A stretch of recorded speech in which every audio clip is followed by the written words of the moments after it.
start things off, I just had a question for Emily. You talked about working with the big retailers. What were some of your, what have been some of your learnings along the way? I guess as a producer and then as a brand, if you like. Yeah. So we were really frightened, to be honest, to go and even have the conversation. We knew that it was an emerging trend around alternative snacking, but they are quite risk averse, which is fair. And the other thing is, sometimes going into those conversations incredibly naive around how it works is actually a good thing, because you ask questions and ask for things that by rights they shouldn't give you, but they feel a bit sorry for you, or so that has been an incredibly interesting experience. We've had some really good feedback in terms of what they're looking for always is something new and incremental, which means it brings new customers into their aisle. So in snacks, it's technically chips, some peanuts, something else. And they're starting to really look in that space and not when they're not trading, people aren't trading, they're bringing new people to the category. And that's manna from heaven for them. And for us, it means that our product, our raws are now available not just in, with the red meat, they're available in the snacks. So that's a really exciting way to look at it. I think one of the things when we're talking with retailers, they love, and it's they're replaying their customers' needs too. They talk a lot about new and innovation, and those conversations around that, how important have they been? Really, really important, and bringing something new. So there is already 2 well-established beef jerky brands that are available in most petrol and convenience and supermarkets. And before, there probably wasn't room for what the term is: good, better, best. So, there's your own brand, then there's maybe another brand, and then there's the premium brand. And in meat snacking, there was good, which has a really strong price point. And then by introducing us, they're bringing in a better, in terms of a different price point. Though I would also say it's better, but I wouldn't I?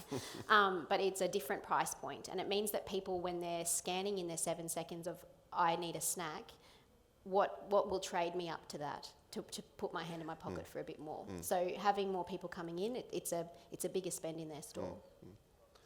I mean, we talked a little bit about where beef and lamb is in premium proteins against sort of our direct competitors, if you like, in meals. I mean, your product is a premium. Yes. How do you tell that story? What do you think's been the most effective things of how you've been able to tell that story? I mean, I think that's the if you're a producer trying to tell the story about your beef or lamb. So I think we're still learning. So it's a long way to go. I think how you present your product is important. So a premium look and feel can make people feel good about it. A lot of the people that are starting to purchase our product read the pack. So they might look at the back, and we heard about all the different kinds of diets and what I can't eat this, I want to eat this. So for example, our product is high protein, low sugar, relatively low sodium, because there's just salt present in beef, compared to some of our competitors. So that might be a reason to trade up. But I guess we very heavily brand Australian on our product. It's a really big call out for us. And I think people feel that affinity for Australian beef, as well as wanting to snack differently. Scott, for you, I think we touched on a little bit about sort of economics and the current economic climate. How much, and this idea around premium and prices going up, how do you think that's really sort of, I guess, impacting consumer sentiment and some of the things that are going on? Oh, look, it's a struggle at the moment. I don't think there's many people in Australia that aren't feeling the pinch in one way or another. As we said, it doesn't mean people are cutting back in some ways, but it doesn't mean they're cutting back in every way. And to a lot of the points today, they're making trade-offs and deciding what they want to spend their money on and what they place kind of the premium on. And we're seeing this in lots of categories, and premium snacking is a great one where maybe they're making that choice for health or another reason. But I think for us in the landscape and looking forward is pushing that even further. I'll add to that. It has to taste good too. There's plenty of things that I know are good for me, like kale. I can't really make it taste that good. So it has to give them a functional benefit, but it also has to be something they want to return to.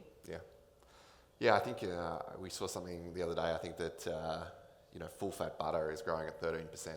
So, sort of, I think for me that says something, right? That says something about how people are eating and what people are looking for, and that this idea around a bit more natural, a bit more wholesome, full flavour and those sort of things. And anytime you make something low fat or low taste, what am I trading off? Are there any questions anyone like to throw to any of the speakers from this morning? Yes? No? Thanks, Stephanie.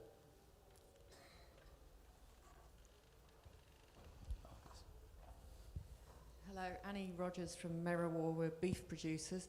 I was just wondering, Emily, which cuts you use and how you actually make the jerky, please. Yeah. So really, Jim should be here. He's a bit of a crazy man on it. We tend to use butt cut and topside. And we also, I think there's an idea out there that you can use really, really budget cuts for a product like ours. If you use really, really budget cuts, you get really, really budget jerky, which, so hence our product is more expensive because of that.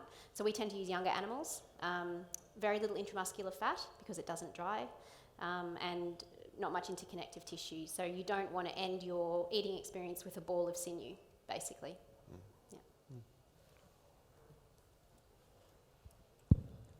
Oh, g'day guys, Ben from the Saltbush Lamb guys at Narromine.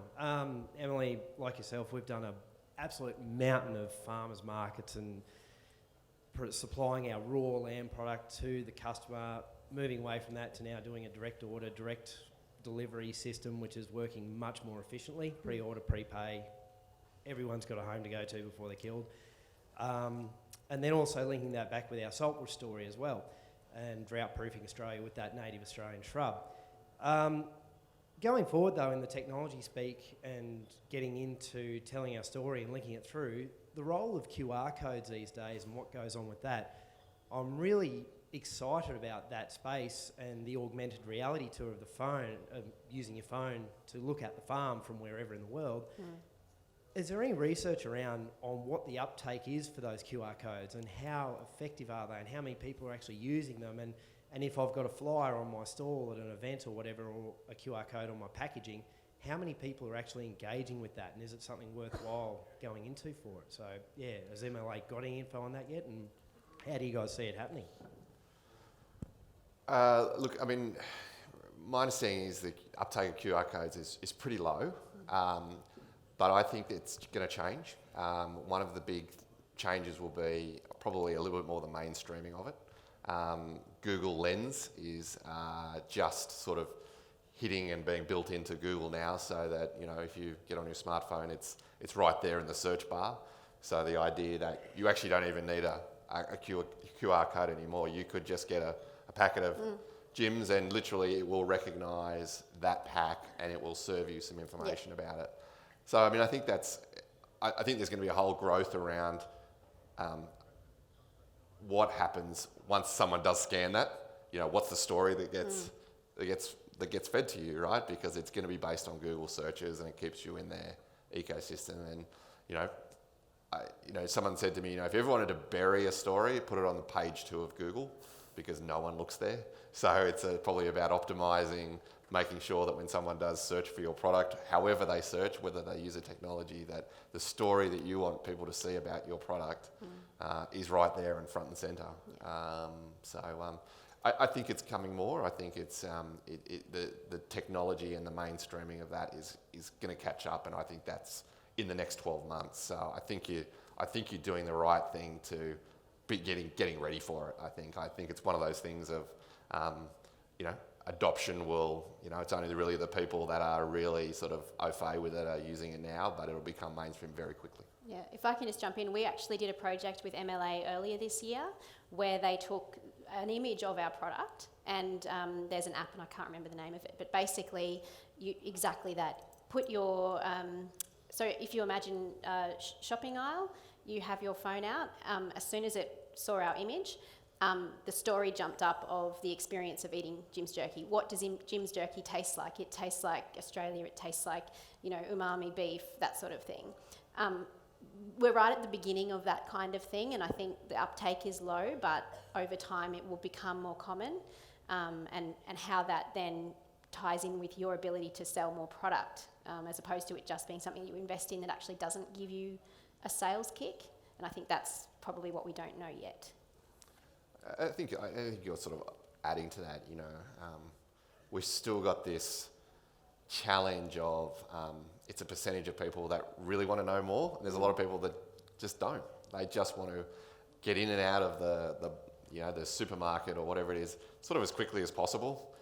For a lot of people, shopping is not a pleasant experience. It's not something I want to spend more time learning about, you know, products. And so, you know, we've got to balance that of how do we make sure that the product is simple to understand, that they can find it easy. And that's definitely one of the things we've been working in that VR sort of experience is, you know, we know that people are walking away from the section because they can't find the product they want. Or there's misattribution, so there's people buying the wrong product. And that's not good, because if you're buying something to cook a specific meal for, and you're going to cook it one way, and potentially you've bought something that is not going to grill well, then you know, that's probably going to lead to a bad eating experience. I've forked out $20. I'm now pissed off. That's not a good outcome for anybody, the retailer or us as an industry. So, yeah. Any other questions from anyone?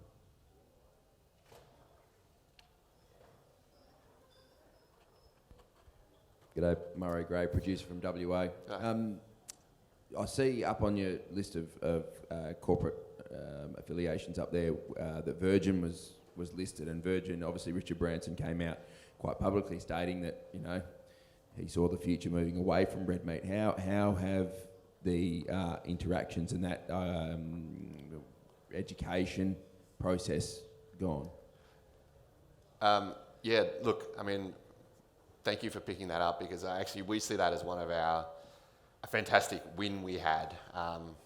So Richard Branson came out and, you know, in his infinite wisdom or lack thereof, you know, red meat's bad, we're going to take it off the menu.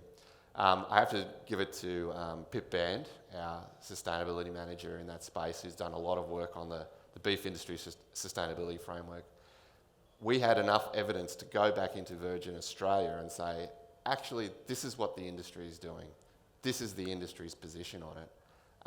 And actually for Virgin Australia, reverse and basically stand alone out of all the, I guess, global operations for Virgin to say, actually, this industry is leading and is being at the forefront, has made a commitment and actually has a pathway to carbon neutrality, which basically no other sort of, red meat supplier, I guess, around the world could say. And that actually turned the tide, and they accepted that they were, just for Virgin Australia, they would basically go against that decision. Now, he has an ideology about that, so I don't think that's the end of the conversation.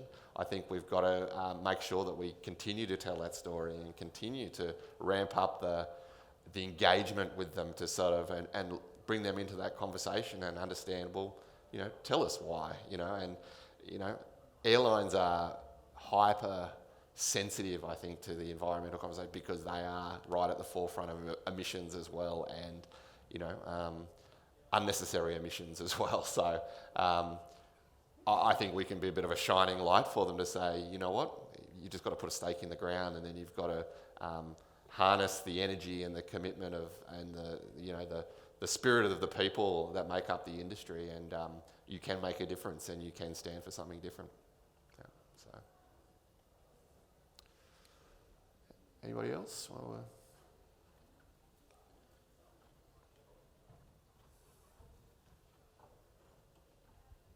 Thanks very much. Good presentation, Emily. Thanks for that. So, Matthias Suarez from Brisbane.